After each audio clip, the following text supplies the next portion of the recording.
What's up mga idol? Tony Bishop nagsalita na. May sinabi tungkol kay Justin Brownlee. Pero bago mo sana ipagpatuloy ang panonood mo, ay huwag mong kalimutan na mag-subscribe bilang suporta sa aking YouTube channel. Maraming salamat idol. Maraming mga fans ang talaga nga namang bumabatikos ngayon kay Tony Bishop, at karamihan sa mga fans na ito ay mismong mga Hinebra fans, dahil sobrang dismayado daw talaga sila sa performance na pinapakita niya. Marami kasing mga fans ang nakapansin, na parang hindi pala maaasahan si Bishop kapag kailangan na siya, at bigla siyang lumulubog kapag dikit na ang laban, yung tipong mas natataranta pa siya kesa sa mga kakampi niya.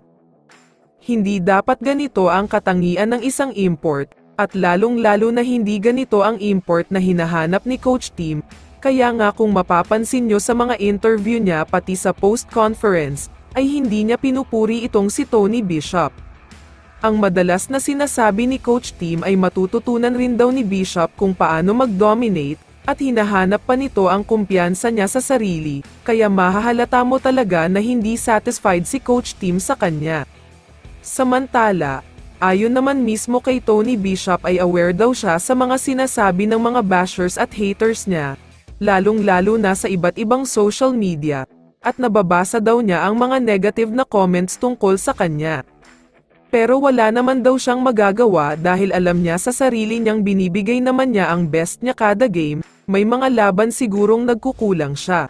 Pero binubuhos daw talaga niya ang lahat ng makakaya niya para manalo. Samantala, ayon naman kay Tony Bishop ay alam daw niya kung bakit marami siyang bashers ngayon, ito nga ay dahil hinahanap-hanap ng mga fans ang super import at resident best import ng Barangay Hinebra na si Justin Brownlee. Kaya naman sinabi ni Bishop na sana daw ay makausap niya si JB, para makakuha daw siya ng kaalaman at dagdag knowledge sa kanya. Alam daw kasi ni Bishop na isang legend kung maituturing itong si Brownlee sa Pilipinas. Gusto daw niyang matuto pa sa tinaguriang best import of all time ng PBA, kaya sana ay makausap daw niya sa personal itong si JB, papaturo rin daw siya sa kanya kung paano nga ba mahalin ng milyon-milyong mga Hinebra fans. Sa tingin ko naman, sobrang malayo talaga ang kalidad ng dalawang import na ito, pero sa nakikita ko naman ay binibigay talaga ni Bishop ang lahat, medyo nagkataon lang na kulang sa dulo. Pero sigurado akong babawi pa siya sa mga susunod na laban. Kaya naman kung ikaw ang tatanungin idol, ano ang masasabi mo kay Tony Bishop?